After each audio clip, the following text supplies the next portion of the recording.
नमस्कार। आदरणीय बुवा आमा, दिदीबहिनी तथा दाजुभाइहरू, म आज एक अत्यन्त संवेदनशील घडीमा तपाईहरू सामु उपस्थित भएको छु। केही दिन अघि सुनसरीको देवानगञ्ज, सिराहा लगायतका स्थानमा भएको दुःखद घटना र त्यसपछि केही जिल्लाहरूमा उत्पन्न अशान्त वातावरणलाई लिएर नेपाल सरकार पूर्ण रूपमा गम्भीर र संवेदनशील छ। यस दुःखद घटनामा परि निधन हुनुभएका हाम्रा नागरिकहरू जयप्रकाश मेहता, ओम प्रकाश मेहता र गणेश यादवप्रति म भावपूर्ण श्रद्धाञ्जली अर्पण गर्दछु। साथै शोक सन्तप्त परिवारजनहरूमा नेपाल सरकारका तर्फबाट गहिरो संवेदना व्यक्त गर्दछु। घटनामा परि घाइते हुनुभएका सम्पूर्ण नागरिकहरूको शीघ्र स्वास्थ्य लाभको कामना गर्दछु। घाइतेहरूको उपचारमा कुनै पनि प्रकारको कमी वा ढिलाइ हुन नदिन सम्बन्धित स्वास्थ्य निकायहरूलाई स्पष्ट निर्देशन दिइसकिएको छ। घटना भए लगत्तै सबै सुरक्षा निकायहरूले तत्काल घटनास्थलमा पुगेर परिस्थितिलाई सामान्य बनाउने, थप अप्रिय घटना हुन नदिने र शान्ति सुरक्षा कायम गर्ने प्रयास निरन्तर गरिरहेका छन्। घटनाको निष्पक्ष छानबिन गरी दोषीलाई कडा कानुनी कारबाही गर्न गृह मन्त्रालयले छानबिन समिति गठन गरिसकेको छ। म सबैमा विश्वास दिलाउन चाहन्छु कि यो छानबिन पूर्ण रूपमा निष्पक्ष र पारदर्शी हुनेछ। घटनामा संलग्न दोषी जो कोही भए पनि कानुनी दायरामा ल्याउन सरकार प्रतिबद्ध छ। अवस्था थप नबिग्रियोस्, कुनै पनि नागरिकको जनधनको क्षति हुन नपाओस् र स्थानीय स्तरमा विश्वासको वातावरण बनोस् भन्नका लागि नेपाल सरकार निरन्तर क्रियाशील छ। परिस्थिति सामान्यीकरण गर्न केन्द्र स्तरमा सर्वदलीय बैठक आह्वान गरी गहन छलफल गरिएको छ।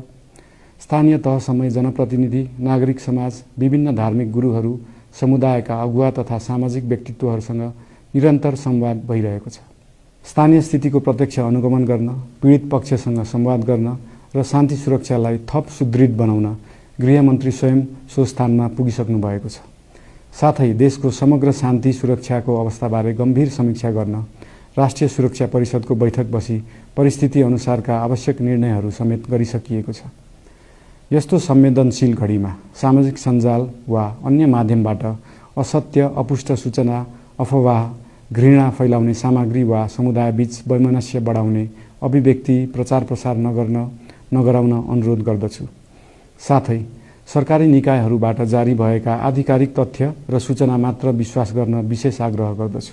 प्रत्येक नागरिकको जीवधनको रक्षा गर्नु, सामाजिक सद्भाव जोगाउनु र समाजमा शान्ति कायम राख्नु राज्यको सर्वोच्च र प्राथमिक दायित्व हो। आगामी दिनमा पनि राज्य थप सतर्क र संवेदनशील रहनेछ। प्रत्येक नागरिकको जीवन सुरक्षाका लागि सरकारका सम्पूर्ण संयन्त्रहरू अहोरात्र खटिनेछन्। शान्ति सुरक्षा भङ्ग गर्ने, अराजकता फैलाउने वा हाम्रो सदियौं पुरानो सामाजिक सद्भाव, सहिष्णुता र भाइचारा खलबलाउने कुनै पनि क्रियाकलापप्रति सरकार पूर्ण रूपमा सचेत छ र यस गतिविधिमाथि कडा कदम चालिनेछन्। नेपालको संविधानले प्रत्येक नागरिकलाई आआफ्नो धर्म, संस्कृति र परम्परा मान्ने मौलिक हक प्रदान गरेको छ। यो संवैधानिक दायित्व निर्वाह गर्न सरकार पूर्ण रूपमा प्रतिबद्ध छ। धर्म समाजलाई आपसमा जोड्ने र प्रेम बाँड्ने शक्ति हो। संसारको कुनै पनि धर्म वा संस्कृतिले हिंसा, घृणा र विभाजन सिकाउँदैन।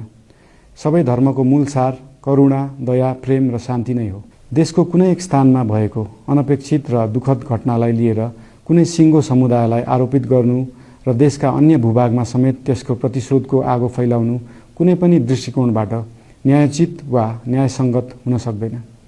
आदरणीय बुवा आमा, दिदीबहिनी तथा दाजुभाइहरू, हाम्रो इतिहास साक्षी छ कठिनभन्दा कठिन र अप्ठ्यारो परिस्थितिमा पनि आपसी एकता, सहिष्णुता र विवेक नै हाम्रो सबैभन्दा ठूलो शक्ति बनेका छन्।